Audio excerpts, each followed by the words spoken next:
আমি চ্যালেঞ্জ করে দিতে চাই আর জানিয়ে দিতে চাই, আপনারা যারা আছেন এই কথাগুলি প্রচার করবেন।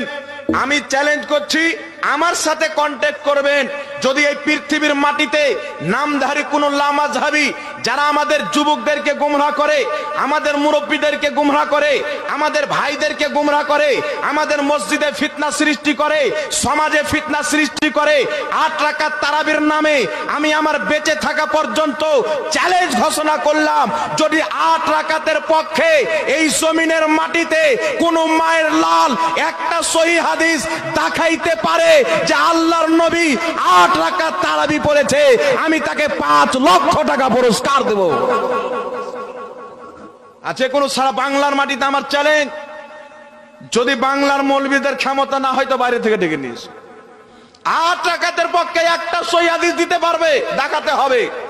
আর 20 রাকাতের কথা বলো, আলহামদুলিল্লাহ 20 রাকাতের পক্ষে যদি সহিহ হাদিস না দেখাতে পারি, জুতোর গলা মালেই হবে জাহাঙ্গীর মৌলবীর। আর যদি দেখে দি, আমার একটাই হাত জোড় করে আবেদন, গুমরাতে থাকিও না, নফসের পূজারি করিও না, শয়তানের পূজা করিও না। যদি হক উজ্জ্বল হয়ে যায়, হকটাকে মেনে আহলে সুন্নাত ওয়াল জামাত হয়ে যাবে। পৃথিবীর সমস্ত মুসলমান যেই পথে ছিল সবাই ওই পথে হয়ে যাবে, বলেন সুবহানাল্লাহ।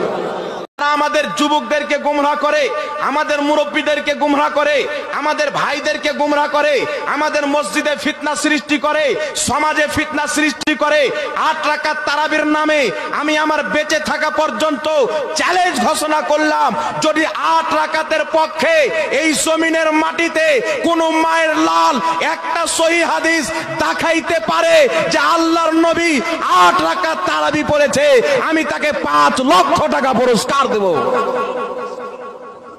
আছে কোন সারা বাংলার মাটিতে আমার চ্যালেঞ্জ, যদি বাংলার মৌলবীদের ক্ষমতা না হয় তো বাইরে থেকে ডেকে নিস। 8 রাকাতের পক্ষে একটা সহিহ হাদিস দিতে পারবে, দেখাতে হবে। আর 20 রাকাতের কথা বলো, আলহামদুলিল্লাহ 20 রাকাতের পক্ষে যদি সহিহ হাদিস না দেখাতে পারি, জুতোর গলা মালেই হবে জাহাঙ্গীর মৌলবীর। আর যদি দেখে দি, আমার একটাই হাত জোড় করে আবেদন, গুমরাতে থাকিও না, নফসের পূজারি করিও না, শয়তানের পূজা করিও না। যদি হক উজ্জ্বল হয়ে যায়, হকটাকে মেনে আহলে সুন্নাত ওয়াল জামাত হয়ে যাবে। পৃথিবীর সমস্ত মুসলমান যেই পথে ছিল সবাই ওই পথে হয়ে যাবে, বলেন সুবহানাল্লাহ।